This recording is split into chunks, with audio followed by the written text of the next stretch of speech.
yeah, let me step back for a minute. And I was, I was going to share that I've been doing these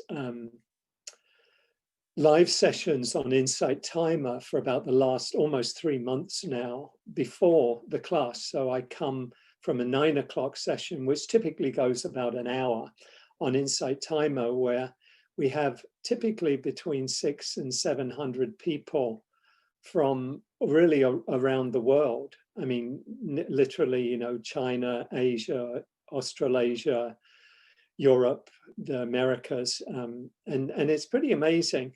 It's not a seeing people's faces, but it does have a chat box. It has a comments, and so that's how people are connecting, is through the chat. And typically on that, I ask, I invite people to share where they're joining from, and typically it's 30 or more countries.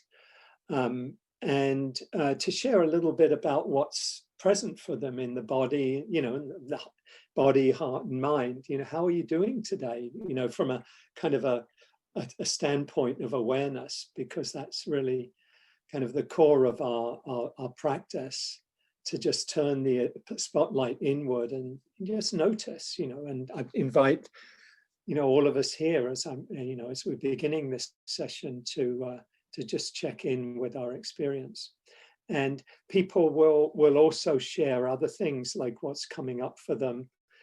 Somebody shared, I did a session today on self-compassion, and somebody shared how she's a teacher, and one of her students took his own life, in the past week. And so that's what she was dealing with. And so it was really lovely the way that people, even though they couldn't see each other in the way that we can, were sending wishes of, just of compassion and loving kindness to her, and by extension to the family of the young man. And so there's a kind of that's the kind of a lovely kind of way of connecting with each other. And for us here, where we're in a more kind of even more of an interactive session, interactive experience, I think the chat is a really helpful way of connecting with each other. It's interesting, last week, many of you were here last week, and I noticed in the chat how the theme last week I was talking about was truth. And in talking about truth and the Buddha's teachings about truth and honesty and wise speech, I connected it very much to the time that we're living in. And in doing that, I could tell that, a few people in the chat were like, oh, we hear about this all the time, whatever the president's doing, and all of that. And I don't come here for that. And that brings up a whole kind of area of to what extent people are coming to these sessions, this session and other sessions. And I'm somebody who is committed to making these practices as relevant as possible to our lives and what's going on in the world. And we are living in a very fraught and harrowing and challenging time right now. Obviously there's the pandemic as the kind of overarching thing of this last 9 months or so, but this period we're living in here in the US with the elections. And so how to speak about that in ways that are both relevant to our lives and what's coming up in our lives, but also not to just reproduce the kind of the divisions that are so much part of what we're living in right now, and we're kind of like swimming in right now. And that calls for a lot of discernment. And I know certainly on my part to be careful, be conscious and careful about how I talk about that. And for some, it may not be what they want to hear. They may not even want to hear about, the elections and this period, the interregnum, or whatever we call this period of 79 days, 60 more from today to the inauguration of the new president. Maybe people, no, I don't come here for you know, to talk about politics. I come here to get away from politics. You know, that can be a view of some. And so for others, it's like maybe much more on the other side of, yes, I do want to learn how can I work skillfully with the emotions that come up, and not necessarily to speak about the emotions in the abstract, but in terms of like, what are we all kind of trying to deal with in these times? So this is kind of a long way round to say, you know, the chat can be in some ways, it can be like if I'm talking and people, I'm not reading the chat at the time. I do save it and share it, you know, read through it later, just what's going on. But, you know, it's kind of interesting, you know, in this culture that we're living in now, where, you know, if there's a presidential debate, the New York Times is kind of blogging it, whatever you call it, tweeting, you know, oh yeah, now this, now that, you know, and you've got this real-time commentary on what's going on. And it's kind of funny, you know, if you've got a Dharma talk or a talk on, you know, the teachings, and somebody, oh, I don't like the way you said that, or, you know, you should have said this, or, you know, it's kind of an interesting thing. And I guess my reflection is just for each of us to kind of use this as a practice of wise speech, you know, of what we share in the chat. Have it be, you know, what I was saying last week about speech, you know, is it true? Is it, you know, is it honest? Obviously, I mean, obviously we're wanting to share from our hearts and what's honest. Is it helpful? Is it timely? Is it necessary? So we can use the chat in that way. You know, my thought would be, you know, to have the meditation part, you know, be, you know, I don't see a lot of, you know, use for the chat in the meditation, except, you know, if there was a technical problem, oh, I'm not hearing what he's saying, you know, whatever. But typically the meditation, if we're in the chat box, we're probably not meditating. So the invitation is to use the meditation as the time to meditate. If we're listening to what's being shared in relation to the teachings, you know, I think just being judicious and being thoughtful, you know, exercising, you know, reflect, you know, wisdom around speech, and certainly inviting, you know, as I will, share, you know, it might be sharing of just how you're feeling, how you're doing as we, you know, as the session begins or as we get into our time together. At another time, it might be to share, you know, how it was for you in the breakout groups, you know, what that experience was, you know, sharing with others obviously in a confidential way, not sharing other people's experiences, but just sharing what came up for you. So I think the chat can be a really, really helpful part of the class. But like anything, I think it calls for wise action and wise speech. I know somebody shared in recent weeks how they were triggered by what somebody else shared in the chat. So, you know, it may be sharing personal things might have an impact on others. So that would be worth reflecting on as well. So this is something I think we can have as an ongoing conversation. I don't feel called upon to say, you know, do this or don't do that. But it's definitely something for us to bring our awareness to. So that's what I would say about that, Pat, and have it as be a kind of an ongoing conversation. You know, if people do feel like, oh, it's too much, or, you know, it's taking me away. If it feels like it's taking you away, then I think, Pat, you've given instructions before about how you can minimize the chat. You don't have to go there.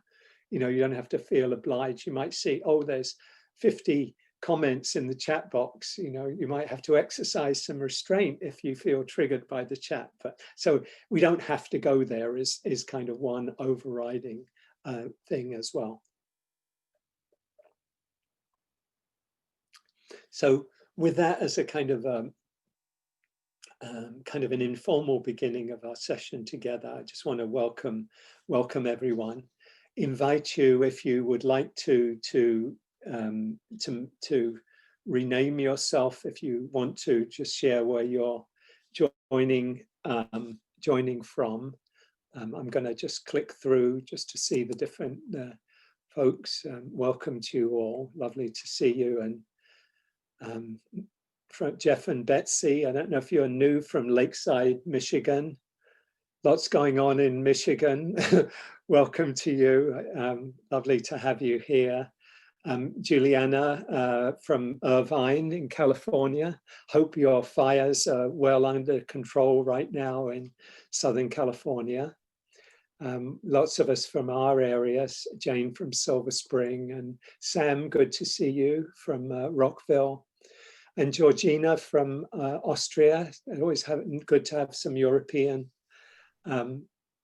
participation. Great to see you. Great to see you.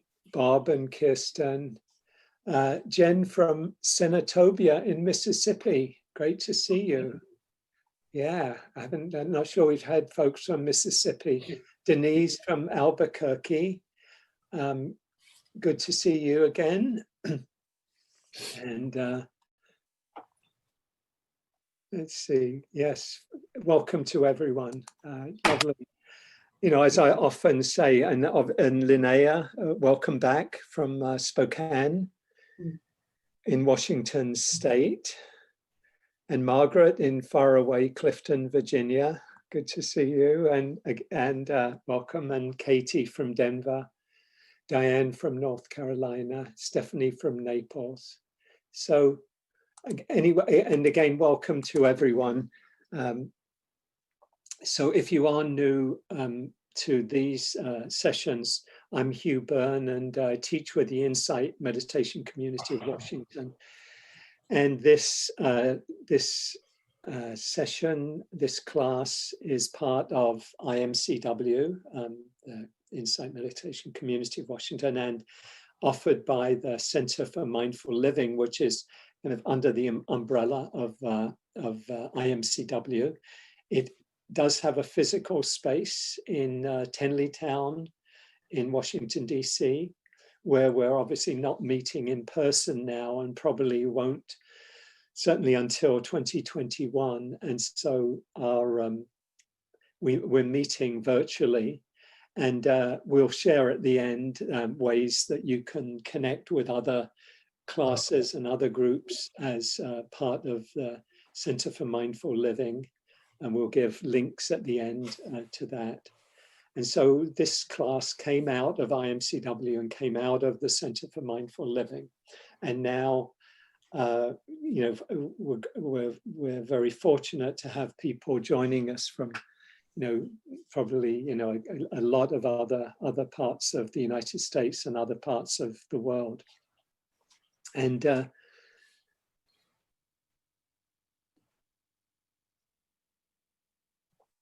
so today, the theme that I've been reflecting on is I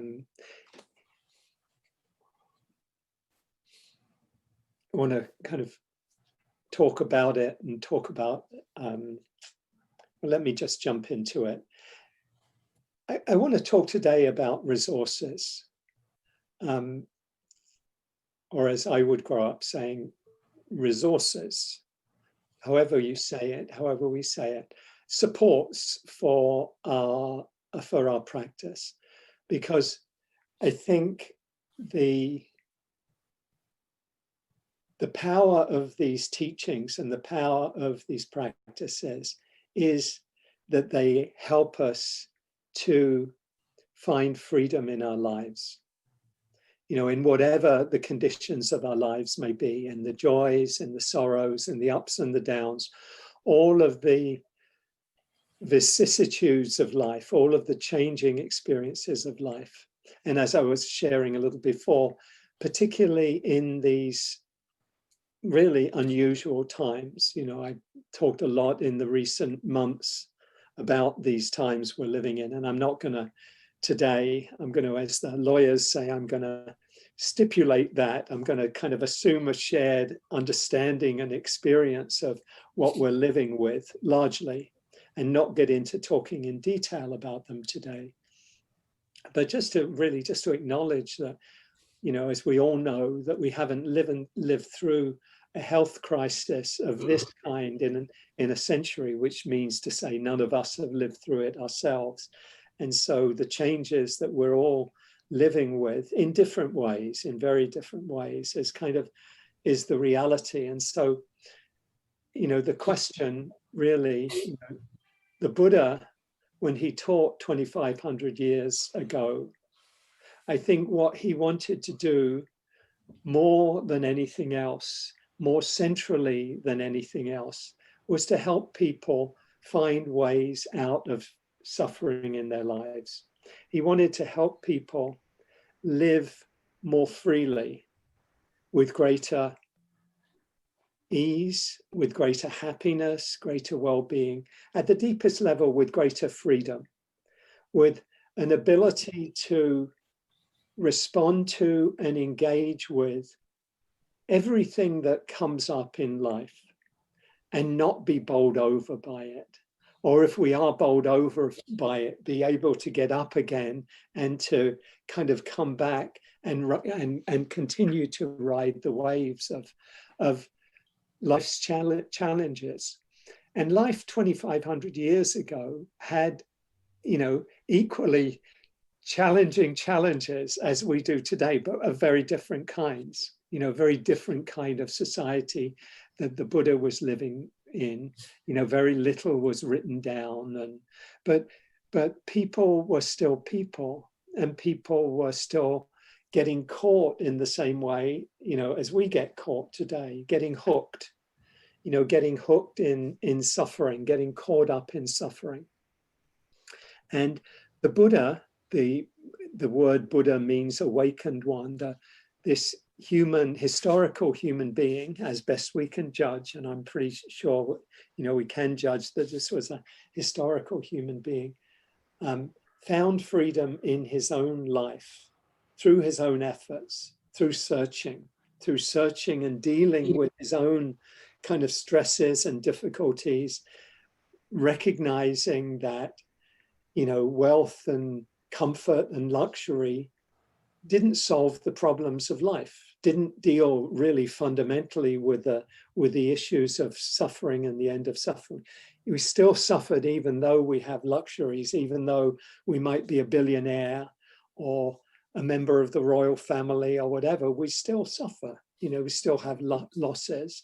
You know, there's a lot of privilege and a lot of ease that may come with that, but it doesn't change the fact that everybody suffers, and we don't escape the suffering by becoming president of the United States or being a billionaire, as you know, we can see. And so his quest, the quest of Siddhartha, is kind of the name before he became a Buddha, Siddhartha Gautama, was to find the way out of suffering. And once he did that, through his efforts, through seeing clearly into the truth, the deepest truth about life, he wanted his quest, really, his commitment, you could say his dana, his generosity of giving back, was to share the teachings for 45 years to people in that area of northern India and Nepal, and that kind of area in the kind of foothills of the Himalayas, and you know, others who'd come to his teachings, to really help people find a way out of suffering in their own lives. And as I said, his deepest commitment was to help, having found freedom in his own life, was to help people find freedom in theirs. That he recognized that his own freedom was not something kind of special to him, even though it was kind of a level, a depth of understanding that few, if any, others achieved. But that this freedom that he experienced was accessible to everybody.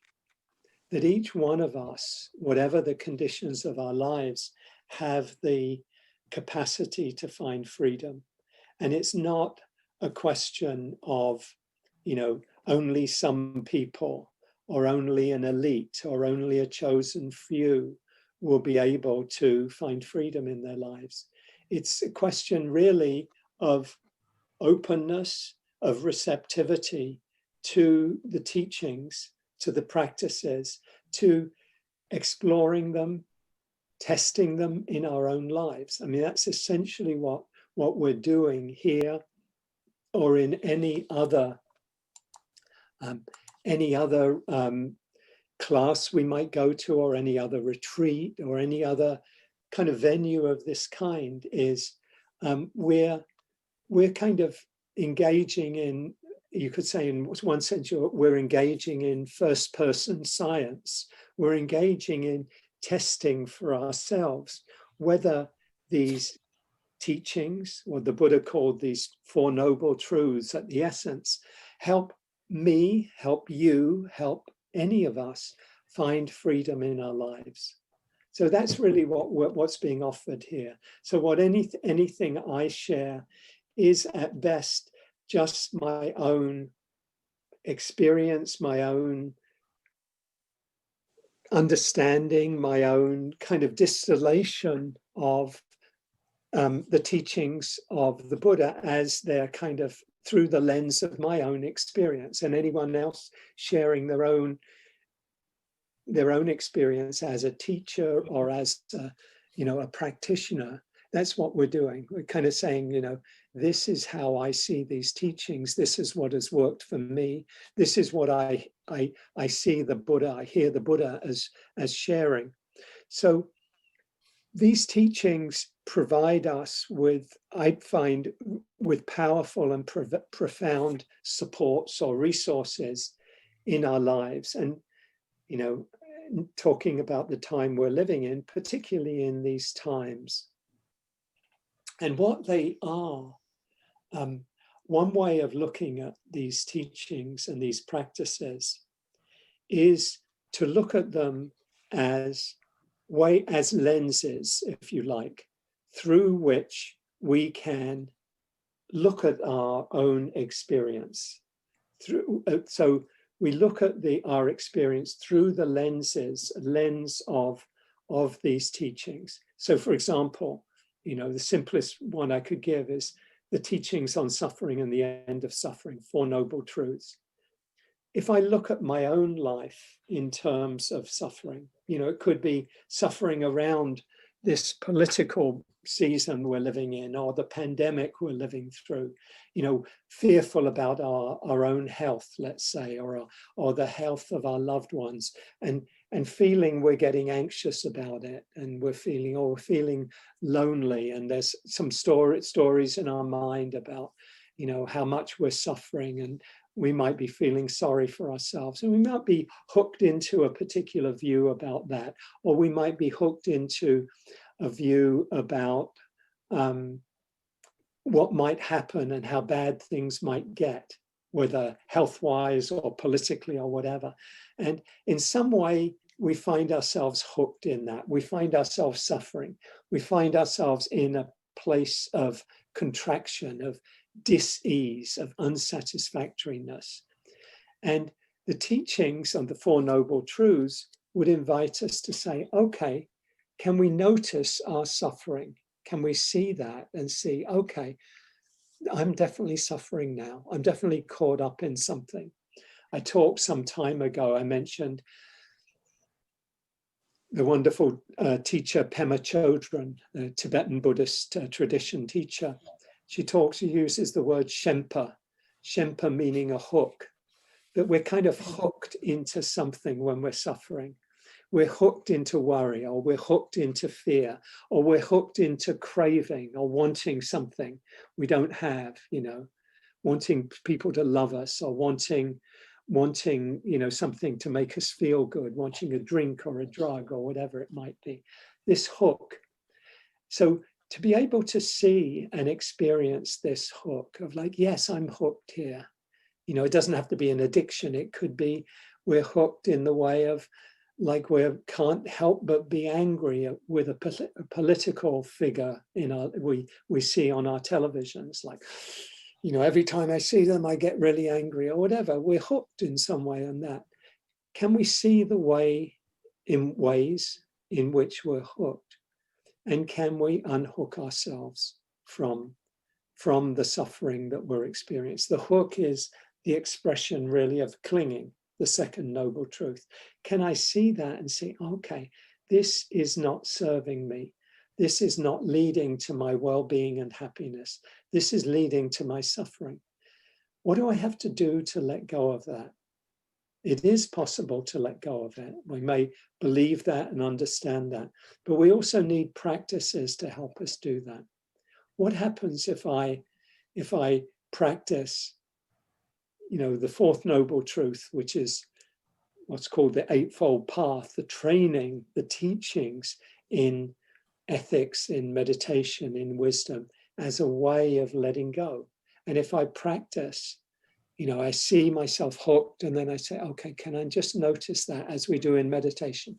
Can I just come back, breathe into this, let go of the hook for a minute, and maybe the hook comes back. We think of it and we get hooked again. That's okay, can I notice that? So in doing that, we're practicing mindfulness, we're practicing wise effort, practicing, if you like, wise action.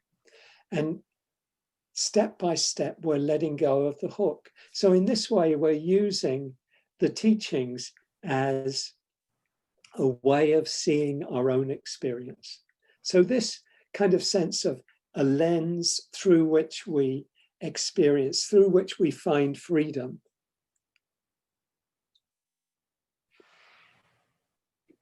I think is a really helpful meta way, META, kind of frame of reference or framework through which we look at our experience. So can we look at the Four Noble Truths as a way of testing our experience in practice? So this is what these teachings are doing. They're providing a framework, they're providing a lens, or they're providing a way of seeing our experience and of letting go of clinging, of finding freedom. So what I wanted to do today was to talk about three of these resources, three of these lenses, three of these ways of seeing that can lead to greater freedom in our own lives, that can be helpful for us amidst whatever the circumstances and conditions of each one of us, or each one of our lives is. Can we use these resources? I'm not going to do them all today.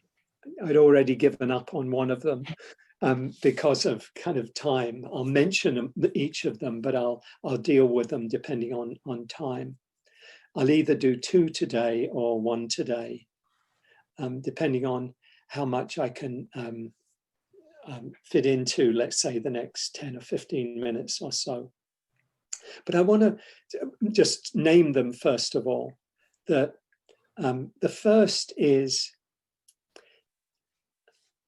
I'm going to name them as kind of the ways in which we're hooked and the ways we come out of being hooked. So both the second noble truth of clinging and the third noble truth of letting go of clinging. So the first is finding our way from reactivity and habitual behaviors into awareness.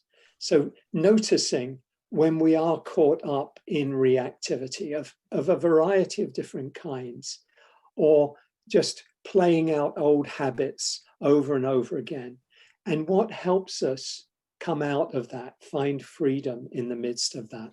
And I've sort of somewhat talked about that already in just slightly different ways. just before we get to this point. So that's the first one, finding our way from reactivity into awareness and then ultimately towards freedom.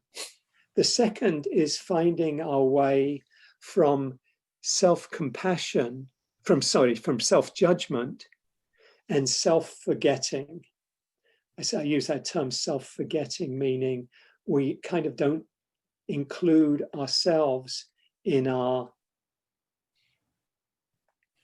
field of compassion, from self-judgment and self-forgetting towards self-compassion.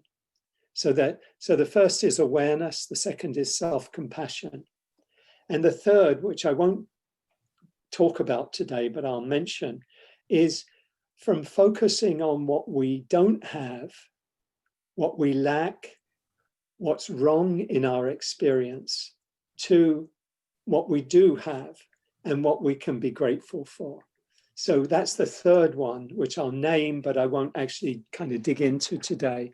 Finding our way from kind of focusing on what's wrong, what we lack, to, and I'll just say a couple of words about that since I'm not going to talk about it in depth. It's such a profound support for us. So much of our life, we're kind of, it's like we've got antennae out in front of us, looking at what's wrong, what the problems are that we need to solve, what's not going right, what we need more of, what we need to get rid of. So much of our lives can be caught up in this kind of outward looking, either getting what we need, up to a point, there's wisdom in that, but kind of overly focused on that, or changing what we don't like. Again, up to a point that can be wise and helpful, but doing it too much can lead us to suffering. And how powerful it is to kind of shift from that outward focus of what's wrong, what we're lacking, what we need, what we don't have, to what we already have. So maybe just for a moment to do that, to kind of consciously let go of any sense of things being wrong, things being not enough, not good enough, things we don't have, towards just turning inward and appreciating what we do have. Right now, what do you have that you can appreciate, that you can be grateful for? Maybe just this body that's taken you through this decades of your life. And maybe in some ways that hasn't worked perfectly, but it's the heart, all of the different parts of our body, and our brain, our mind as well. Just appreciating maybe that. Just the breath that's carried us through our life to now. Just those of us, those who support us and love us and care for us in our lives, and have helped us become who we are in our lives. Just taking that in, taking in any sense of appreciation or gratitude.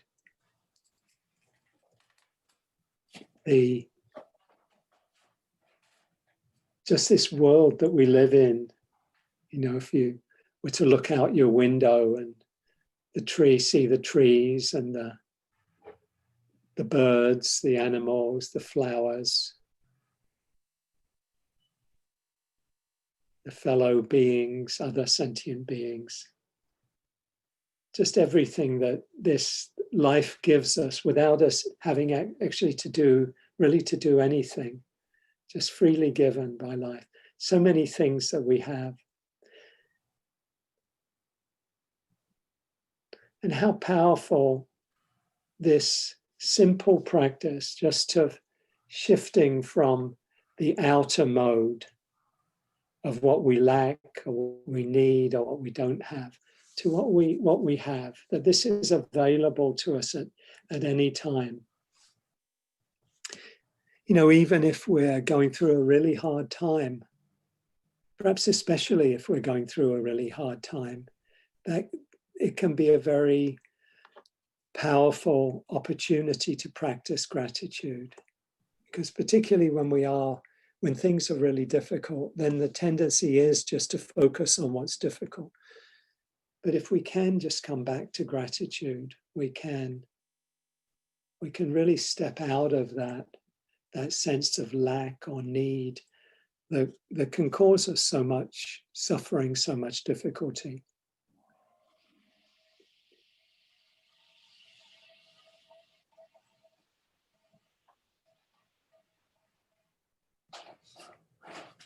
So this is something I'll talk about more, and the benefits of gratitude that could take up a good deal of our time and be very, very helpful to explore. And we'll do that. But just kind of taking that as one of these ways of seeing our experience really through the lens of appreciation, of gratitude, rather than through the lens of lack, of need, of wanting, of sometimes craving and clinging, or the lens of what's wrong. That we have the capacity to kind of shift lenses, and that this shifting of lenses is a powerful support to freedom, to happiness, to well-being. Just the way of looking, the way of seeing our experience. In any moment when we're caught up in suffering, in some kind of painful experience, some kind of things aren't as the way that we want them to, we have the opportunity of shifting the lens, changing the focus of our experience, and in doing that, move towards greater freedom. That simple practice of going from kind of lack, want, need, what's wrong, to what we have, in itself is if we can just take that step, it's a stepping out of, it can be a stepping out of suffering into at least the beginnings of well-being and of happiness. The second of these ways of seeing that I want to touch on is the most basic, really, in our practice. And that is one that's available to us really at any time. And that's the shifting out of reactivity into, out of reactivity, out of being kind of swept up in something, being identified with something. I'm really annoyed at this person. They're always doing this. They're never kind to me. Or this, political figure, I just, everything about them just really makes me feel X or Y, and kind of the way we get kind of sort of caught up in that, or caught up in worry about, or confusion, where is this all going? Where is my life going? Any of these ways that we can be caught up in suffering. The simplest thing that we can do that is available to us at any time is to simply bring what we're experiencing into awareness.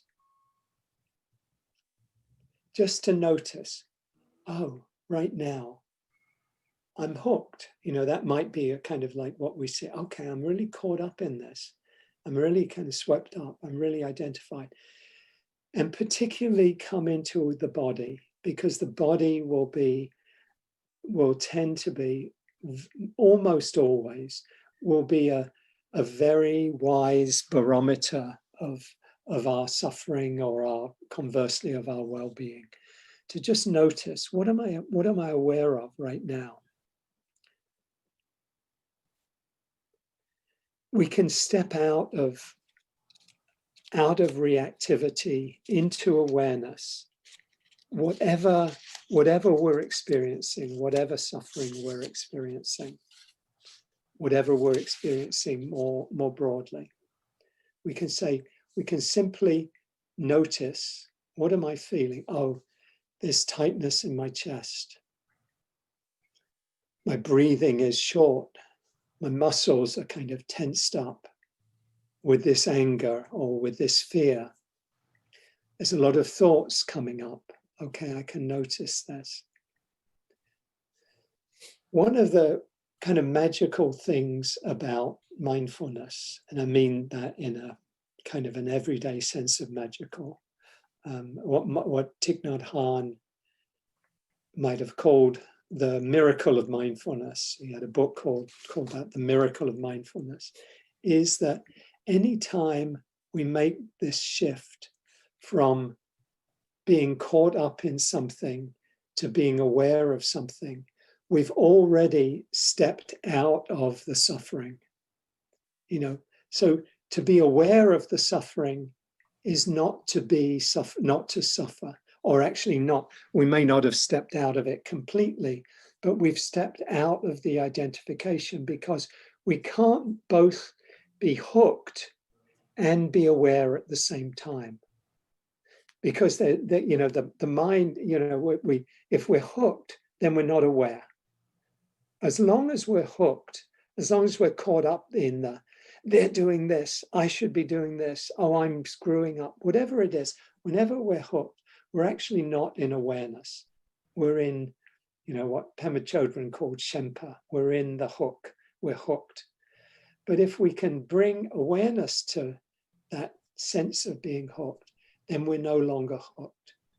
We're aware of what may be here in the body that's an expression of that, or was an expression of that, the tension, the tightness, the heat, the racing thoughts, the fear running through our body, or the anxiety running through us. But once we make that shift from being hooked into awareness, then we've already begun the untangling, the process of untangling ourselves from suffering.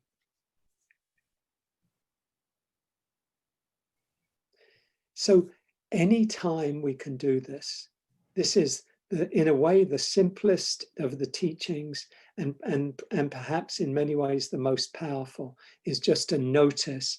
And then in that awareness, we've stepped out of the suffering.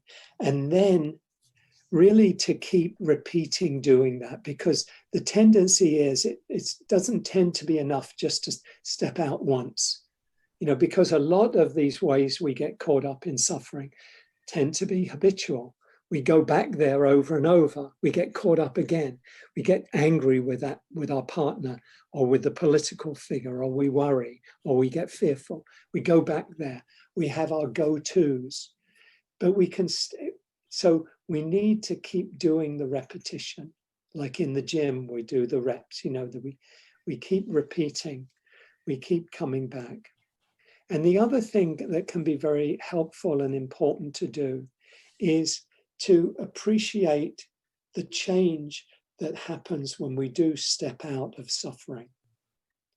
To appreciate it, what Rick Hanson talks about as taking in the good.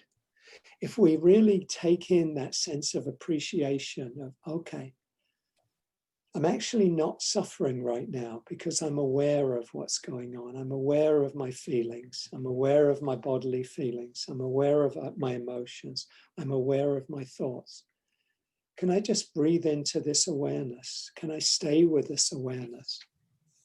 So when we do this, when we keep repeating that stepping out, untangling ourselves, and taking time to appreciate, to take in the good, then we internalize the change. We make the understanding, which we may get at first just in our heads. Oh, I can step out of this. But we really need to have it go deeper than just our cognition, deeper than just the understanding, and really let it be experiential. Particularly let it be somatic, let it be in our bodies, let it be kinesthetic, let it be in the feeling, in the felt sense in our bodies. And then it's like our muscles then begin to remember. It's a kind of muscle memory in our bodies that we, oh yeah, I can come out of that. And then it becomes more available to us. It's not something I have to just keep thinking about of, oh yeah, I need to remember to be aware. You know, awareness will come more naturally. It will become more, it's like our body remembers more than our just thoughts, our thinking, our cognition of like, oh, I have to remember. You know, that cognition is a way in there, but it's not, it does not the depth of the understanding and the depth of the freeing.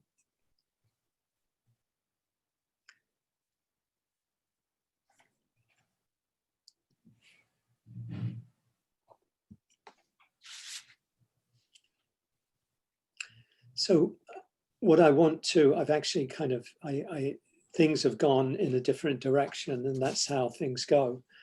I actually wanted to talk more about the third one, but then that's fine because I can talk about it more next week. But I want to actually just mention it enough for us to kind of have a little bit of a chance to take it in today. And that, so I kind of named the gratitude, talked a little bit more about the power of awareness, of coming into the present moment. And just in the next couple of minutes to mention this third one of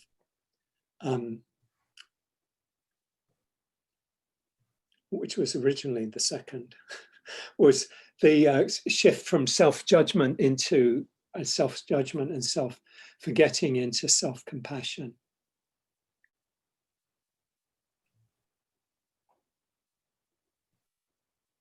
I think all I want to do for this one, and I'll talk about these next two in turn, is in the next couple of weeks, is to recognize the importance of including ourselves in our care for the world, for others, that we don't forget ourselves, that self-compassion is really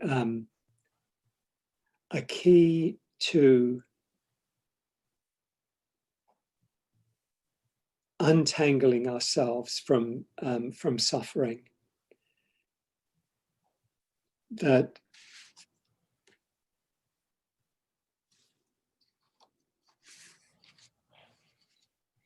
it's that, like mindfulness, it's a training of our hearts to increase our capacity for kindness, for loving kindness. If we think of loving kindness as the kind of the broadest expression of this practice of friendliness, of open-heartedness, and compassion as an expression of loving kindness when it meets suffering. Whenever loving kindness, this open-heartedness, meets suffering, what it expresses itself as is compassion. It's a caring for the suffering of another or for ourselves, and a wish to alleviate the suffering. So self-compassion is a really important expression of compassion more broadly, which is an expression, as I see it, of loving kindness, of friendliness, more broadly still, towards ourselves, towards others, and towards the world. And I've shared often here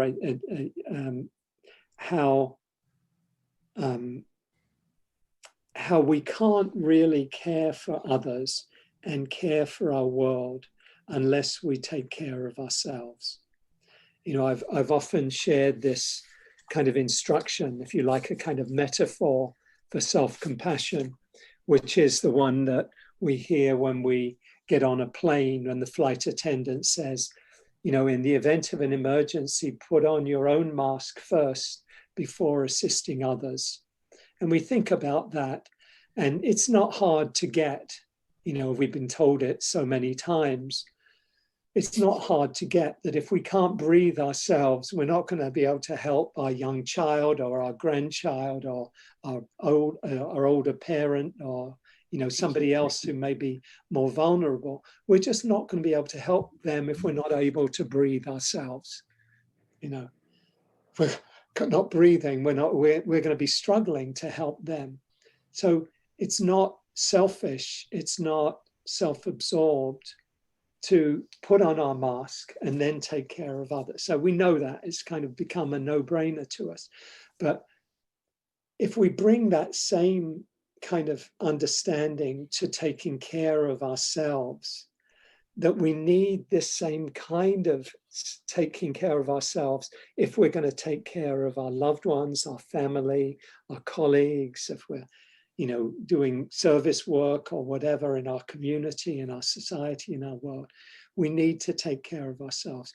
And this practice of self-compassion is an extraordinarily powerful way of taking care of ourselves so that we can take care of our world, of healing the world. I think Tikkun Olam, in the Jewish tradition, of healing the world, of healing the suffering of the world, that we need, as part of that, we need to take care of ourselves. We need to give ourselves the care and the attention and the support. And so, as I say, I'll talk about that next time. I just mentioned today that it's really three parts of that: self-kindness, seeing our common humanity, that we're not alone when we're suffering, that everyone's suffering, that we're all dealing with, different challenges, different pains, different suffering, and that we recognize that common humanity, and that we bring mindfulness to it, the third component. So self-compassion, common humanity, and mindfulness are the elements that make up self-compassion. And that this is another resource, another way of seeing that can help us when we're suffering and help us more broadly in our lives. So that's what I wanted to share today, and I'll incorporate these, as much as appropriate and possible in the meditations we do today. So I just invite us to shift from there with whatever is present for you in the body and the heart and the mind, and just come into a sitting posture. We'll sit for about 15 minutes, and then we'll have Emily will lead us in some mindful movement, have some time for sharing, and then another meditation. So take some moments to settle, to let yourself just be where you are.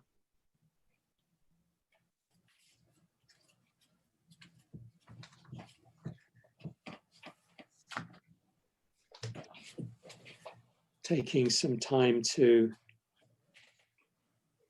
breathe.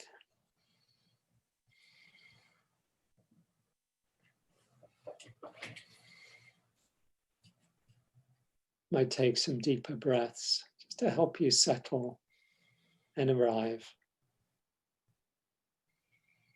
Filling the lungs, filling the chest, and releasing, letting go on the out-breath.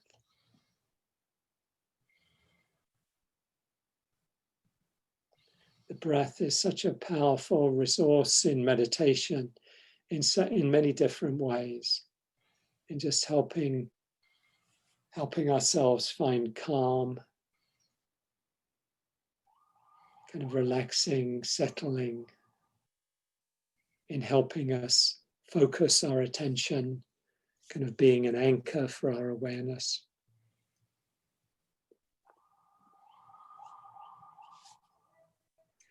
Being able to breathe into difficulties when they arise in meditation.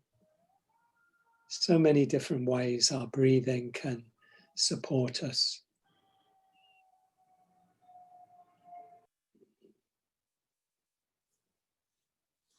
And a smile can also support us, just inviting a smile to the corners of our eyes and the corners of our mouth.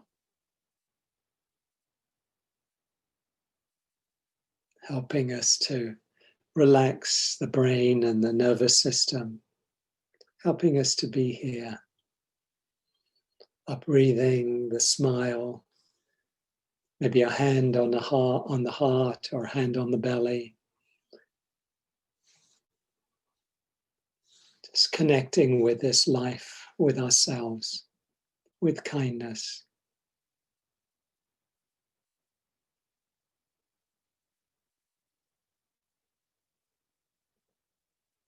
Letting yourself arrive, just be here, holding ourselves and our experience with kindness, with compassion. Letting the breath support us, letting our care, our compassion support us, our kindness.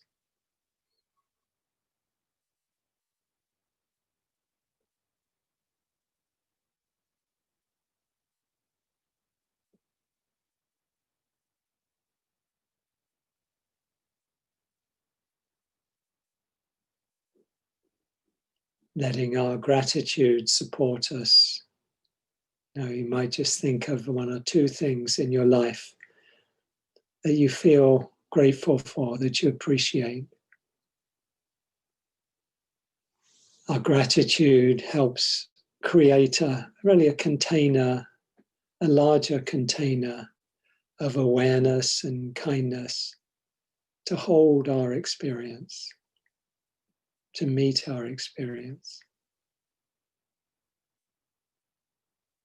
Gratitude for this life. Gratitude for these practices, these teachings and practices.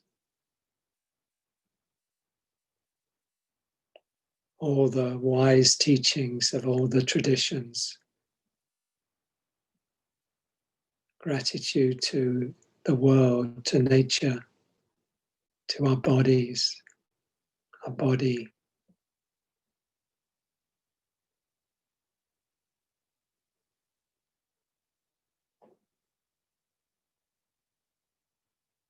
Holding whatever's here, whatever's present right now, with kindness and with acceptance.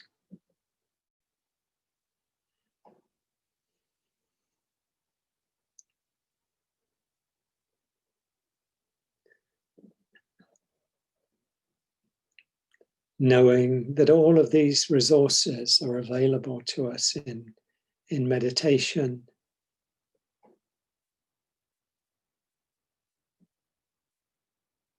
and in our daily lives, amidst the challenges and the difficulties and the joys and the hopes, that we can come back to awareness. We can come back to self-compassion.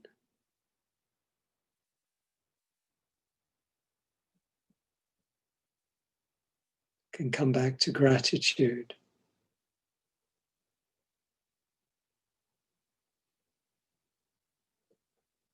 And come back to loving kindness towards ourselves and towards everyone, all beings.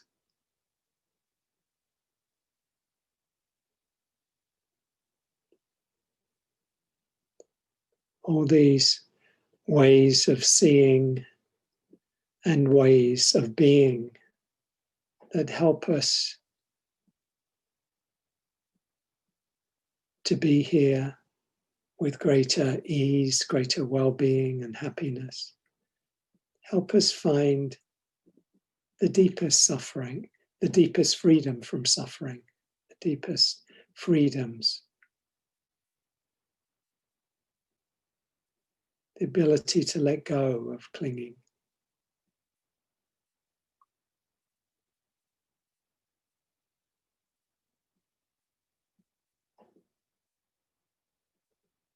And holding whatever's present for you right now with kindness and with care, with acceptance.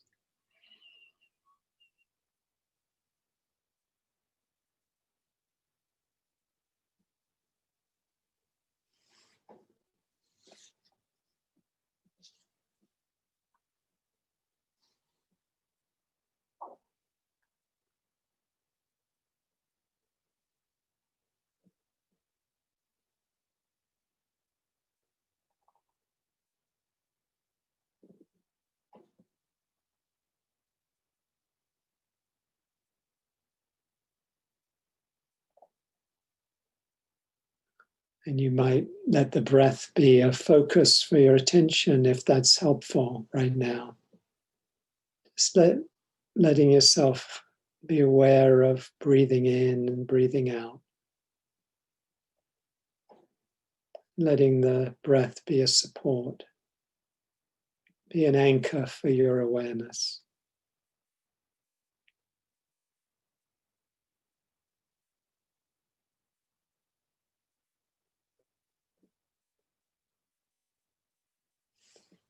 So balancing this attention to your present moment experience with an attitude of kindness, of friendliness, of care. And whatever you're holding right now.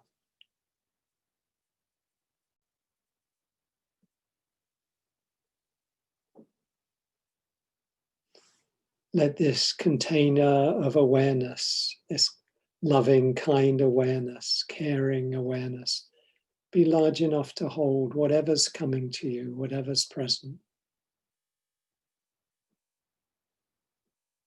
Welcoming the guests in Rumi's words.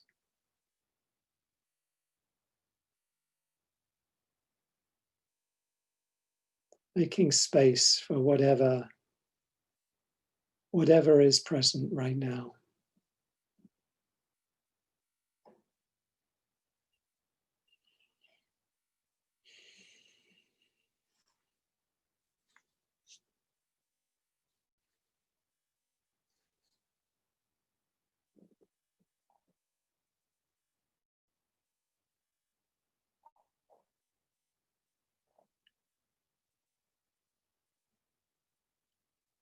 Coming back at any time when you see that you're lost in thought, just gently and kindly letting the attention come back to the body, to the breath, to this moment. Letting yourself step out of the stories, the plans, the memories, the daydreams, and just be here. Breathing in, breathing out.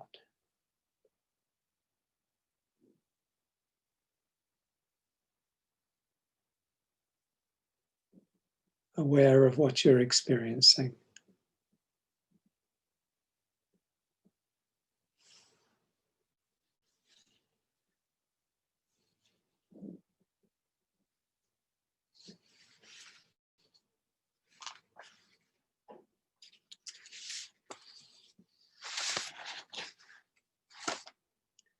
I share this poem called The Healing Time, The Healing Time. Finally, on my way to yes, I bump into all the places where I said no to my life. All the untended wounds, the red and purple scars, those hieroglyphs of pain carved into my skin, my bones, those coded messages that send me down the wrong street again and again, where I find them. The old wounds, the old misdirections, and I lift them one by one, close to my heart, and I say, holy, holy.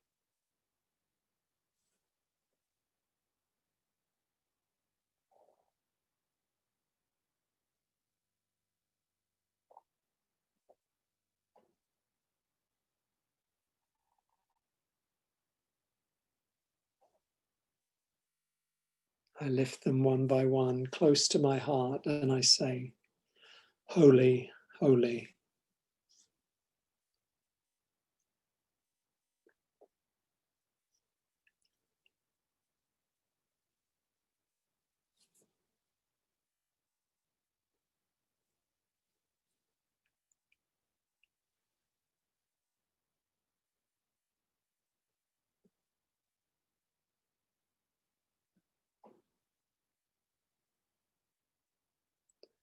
Just holding and meeting whatever is present with kindness and with care,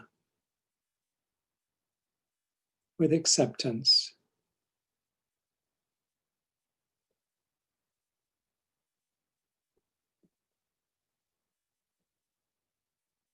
holding this life as it's manifesting and expressing right now. This moment just as it is, this moment without judgment, this moment in the heart space where everything that is welcome. In the words of Dorothy Hunt and the poem The Healing Time by Pesha Joyce Gertler.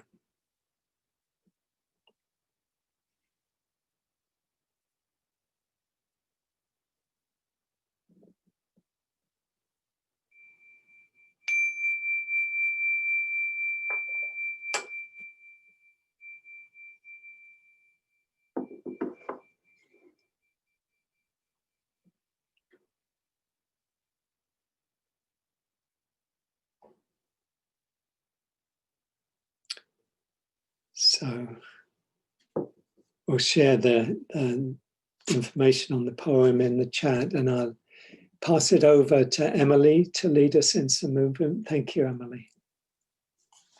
Thank you so much, Hugh. I'd like everybody to come to your feet. I invite you there. Just stretch out your legs and shake them out. Shake out your arms. And then open up into the space around you. Just gentle twists, noticing where you can see how you can turn your body in this space, in this moment. And then slow it down. Slow down and come to mountain pose, your moment of strength, your inner strength. Turn your palms out and then reach up for the sky and cultivate the energy there.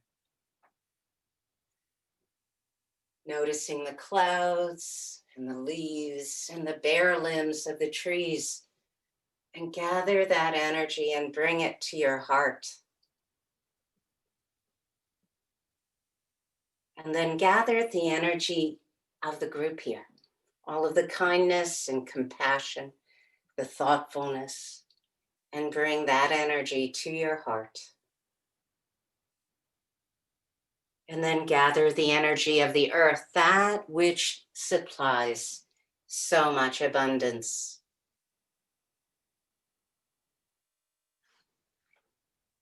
And then allow your arms to come down by your sides. Again, inhale and lift up and grasp your right wrist in your left hand.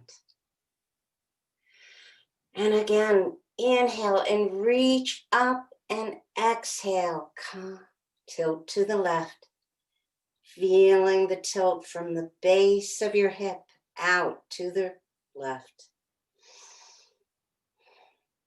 And inhale back to center. Switch wrists. And then inhale, lifting up and tilt to the right. Noticing the stretch along the left side of your body. And then come up. Float those arms down. Bring your shoulders up to your ears and allow them to float down. Up to your ears and down. And then place your hands behind your back, clasping them at the waist. And inhale, lift your arms away from your body, opening up your chest and your head to the sky, and relax. Inhale, lift and open, and relax. And inhale, lift, opening up, and relax. Float your arms to whatever dance you may feel like doing at this moment. And then we'll go into a forward bend, placing your hands above your knees. Breathe in and exhale. Allow your body to tilt down, reaching down towards the earth according to your comfort level. Allowing, releasing, letting go of any judgment of how you should be in this moment. And one deep breath in and exhale. And then rise up. Place your hands above your knees. Roll up, bringing your spine erect. Place your hands at heart center and lift up and open to the sky, releasing your energy. And then from your heart, release to the room and to the earth. Thank you so much.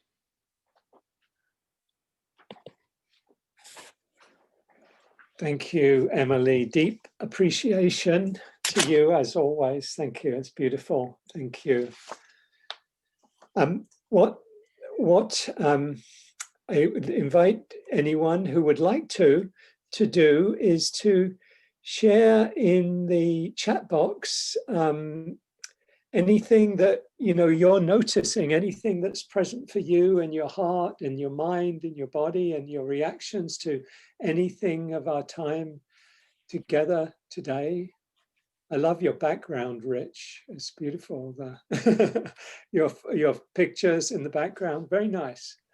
I've become an aficionado of backgrounds, watching so many things on TV and Zoom calls. And thank you, Ronnie, for the beautiful flowers, as always. Thank you. Yeah. And everyone. Yeah, feel free to share whatever's present for you. And what I'd like to do, just given time, would be to keep in the full group. And just if is anyone or there are anyone's who would like to share, kind of not in the chat, but with voice, please feel free to raise your hand, either physically or through the place you can do that. And Nisreen, I see, would you like to share? Thank you. Yes, please, Hugh. Thank you very much for this. I felt that it was quite profound to focus on all the resources that we have, and it's very timely. For me, also, the poem you read at the end made it even more profound and harder. So I was with you the whole time. I was moving from one to the other, to the third and the fourth, but the poem brought it home a lot more for me. And I wanted to ask you a question. With all the things that we might bring up, all the old wounds, stories, issues that we invite the guests and we welcome with self-compassion and self-love and all of the 4 elements. How do you do this one at a time? I felt at one point that I had too many things to give self-compassion to. I had too many issues to give myself support. So in the end, it was kind of overwhelming of, okay, where do I start with the self-compassion? How do you break it down, Hugh? It's a wonderful question. Thank you, Nisreen. What I would say is an invitation to, if you're in that place, what you're experiencing is, there's a lot, there's this and this and this, and it sounds like there's kind of an overriding and overarching kind of confusion, as well, that's in there of like, I don't know, how do I deal with this? How do I use the tools that I have, to put it that way, to deal with what's coming up? I'm kind of, it sounds like it feels overwhelming. If you can, just see what really stands out most to you. Is there one thing, or or a couple of things, maybe hopefully one thing that you can say, okay, let me just notice that, and let the other things as much as possible kind of fall into the background, because that's what happens with awareness. If we focus in on something, what happens naturally is everything else goes back into the background. It's still there. Like if I focus my attention if I'm looking at the Hollywood squares, and like you're asking the question, I'm choosing to focus. I could like focus on somebody else. I'm choosing to focus on you. But there's in the background, everybody else, at least one screen is there, and they're there. So in a way, that's what we're doing. If we can just take something that seems central or most predominant or strongest at that time and work with that, because our job isn't necessarily to answer the question, how do I juggle all of these together? That may come in time, but right now the question is, how do I deal with this? And so this most helpfully could probably be dealt with by one thing at a time when you have the overarching confusion. Another way you could deal with it is kind of say, okay, it just feels like a whole lot. Let me not deal with any of it, but just deal with the confusion. How does this confusion feel? So that would be another way. There's almost always kind of different approaches that we could take.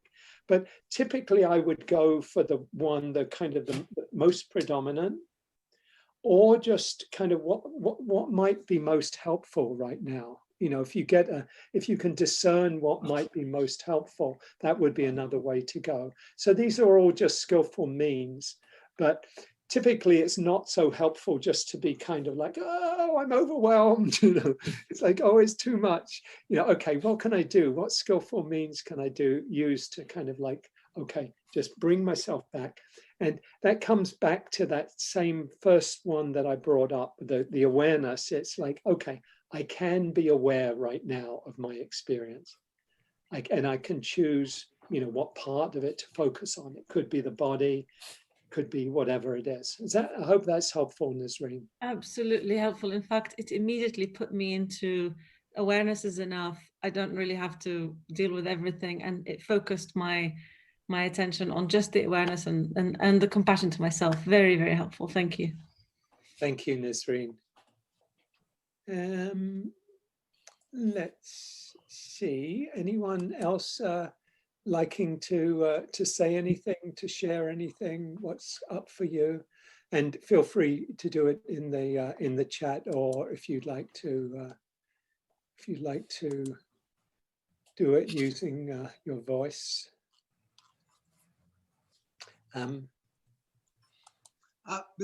My name's Peter. Hi, Hugh. Hey there.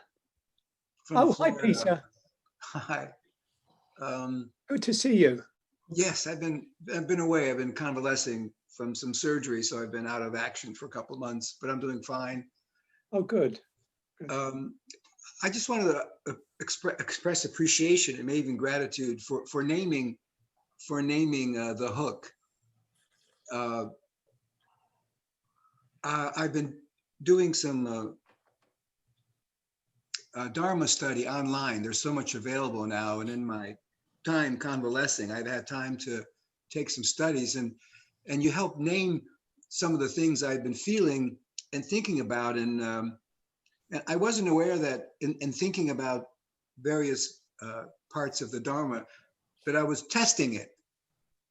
I would have thoughts and try to think through and understand what I heard or read, but I didn't see it as really testing it in my own life. But that's what I've been doing. And I appreciate the hook analogy, because it's something many of us struggle with. And because it does pull you away. And it reminded me of the old vaudeville hook. When someone went on, it was a bad act, they just yanked them off stage. And for better or worse, that's what these obsessive or negative ideation, as Thich Nhat Hanh says, happens. You really do get hooked, but that's such a nice, simple term for what happens in the mind. Yeah. So I just wanted to express appreciation for today's teaching and insight. Thank you. Thank you, Peter. My mind was drawn to someone else who could use a hook right now, but I'll just leave that obscure. It's not so obscure. Not so obscure. Not so obscure. I don't want to trigger anybody, of course. Yeah.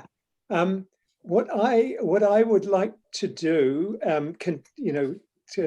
if anyone continue to share in the chat box, anything you'd like to. I save these and others can as well, the chat, and because I don't have time to read most of them at the time of the session, I do read them afterwards and kind of take in what people said. And if there's a particular question you have addressed to me, please feel free to put that there, but just make sure you have your email, unless you know I have it, because I don't necessarily have everyone's, but I'm happy. I do read through the chat afterwards. I'm thinking just for time today that we'll move into a short final meditation and then followed by some announcements. So maybe we'll just take the remaining 7 or 8 minutes to sit. So I invite you again to find a posture that's comfortable and relaxed.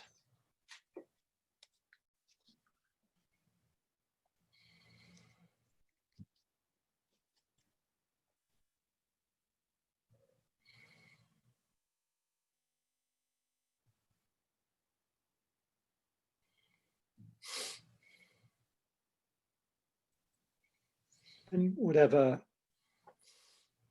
skillful means, whatever practices help you to just settle and arrive.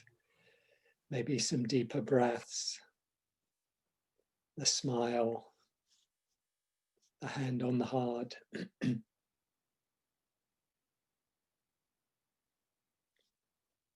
Gratitude, reflection on gratitude. Whatever helps you to settle. Could be a loving kindness, just a reflection on loving kindness. Just enough to allow yourself to be here, to be present, to be aware of your experience.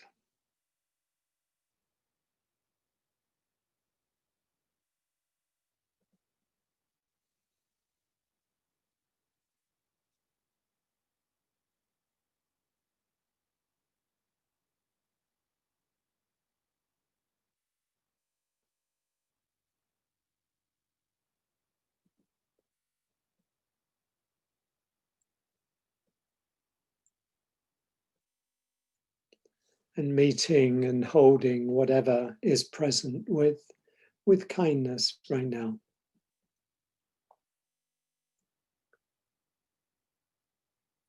Whatever visitors are here, welcome the guests. This practice of allowing what's here, to come and to be here, and then to go when it's ready to go.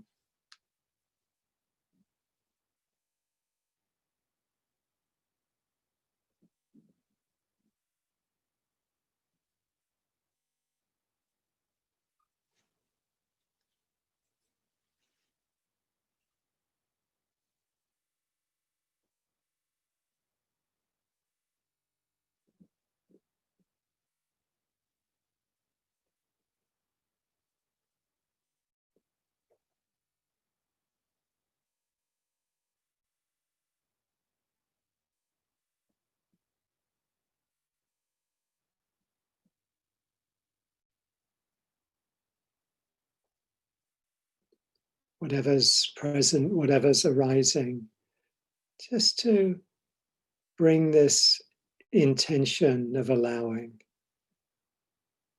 an attitude of allowing what's here, allowing the breath to hold whatever's present.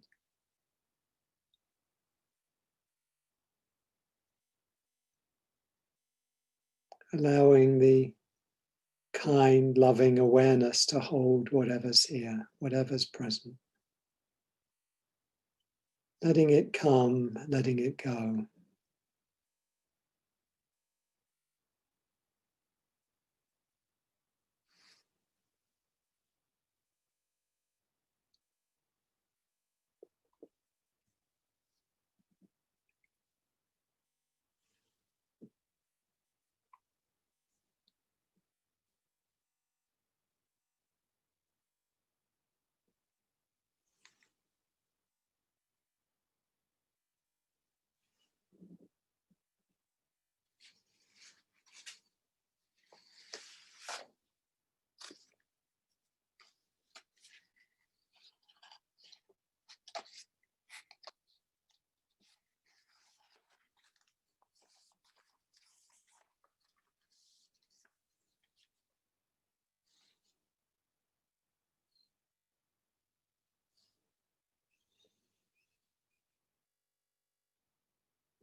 And in these remaining moments of our practice, I'd invite you to breathe in kindness, compassion towards yourself as you breathe in. That's the wish of kindness, of compassion towards yourself. Caring about this life,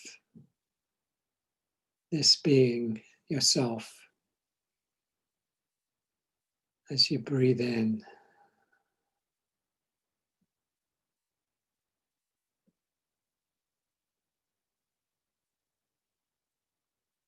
If it's helpful, you could accompany it with a phrase of compassion.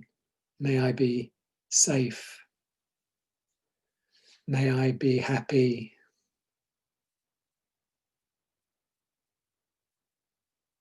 May I be kind to myself.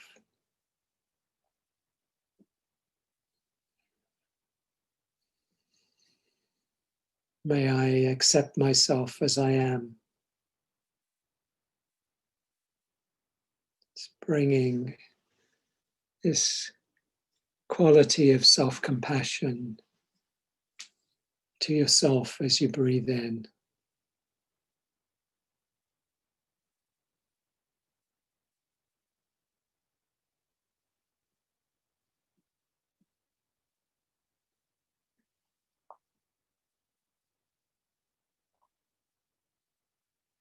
And now let that in-breath of compassion be accompanied by an out-breath of compassion for the world. Could be to individuals or to groups or to everyone.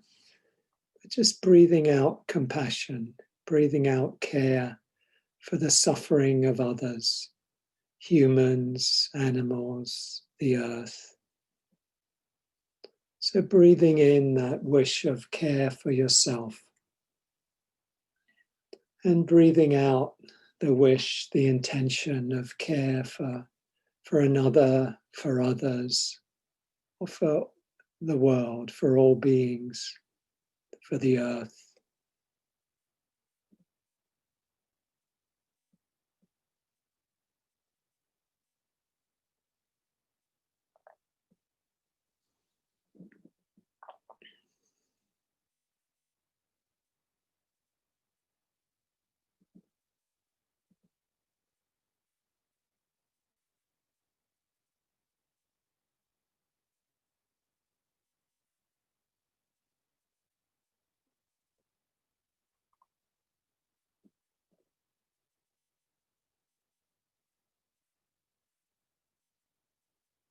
May I be safe and happy or kind to myself or filled with loving kindness.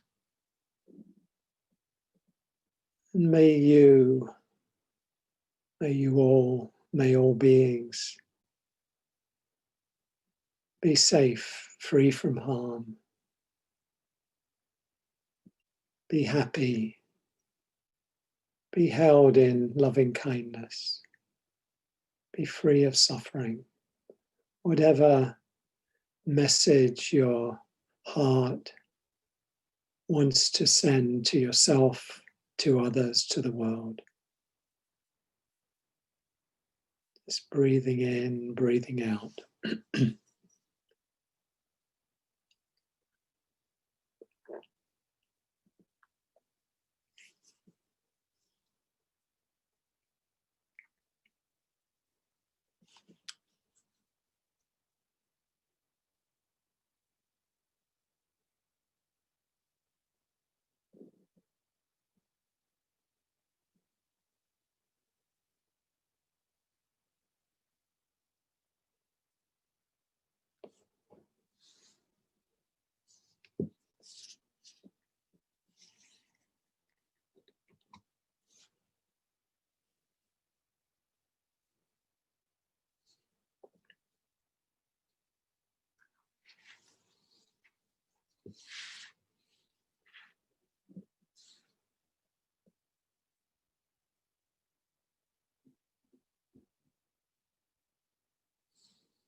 And I want to finish with this poem.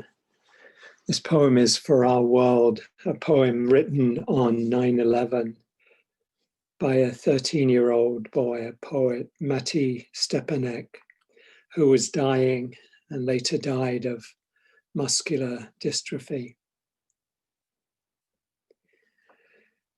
We need to stop, just stop. Stop for a moment before anybody says or does anything that may hurt anyone else. We need to be silent, just silent, silent for a moment before we forever lose the blessing of songs that grow in our hearts. We need to notice, just notice, notice for a moment before the future slips away into ashes and dust of humility. Stop, be silent and notice. In so many ways, we are the same. Our differences are unique treasures. We are a mosaic of gifts to nurture, to offer, to accept. We need to be, just be for a moment, kind and gentle, innocent and trusting, like children and lambs, never judging or vengeful, like the judging and vengeful. And now, let us pray differently, yet together, before there is no earth, no life, no chance for peace. We need to stop, just stop, stop for a moment.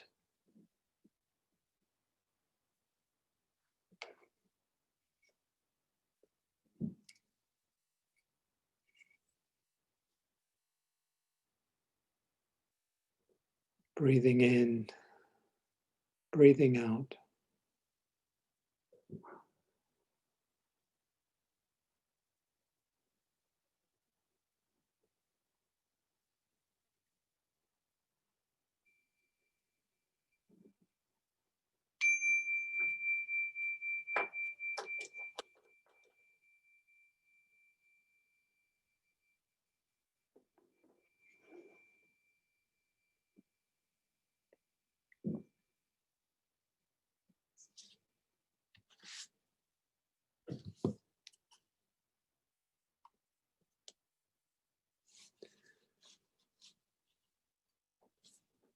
So we'll finish with some announcements. So just to thank you all for your practice and your sharing today, and just really appreciating this opportunity to be together in this way when we can't be together in person.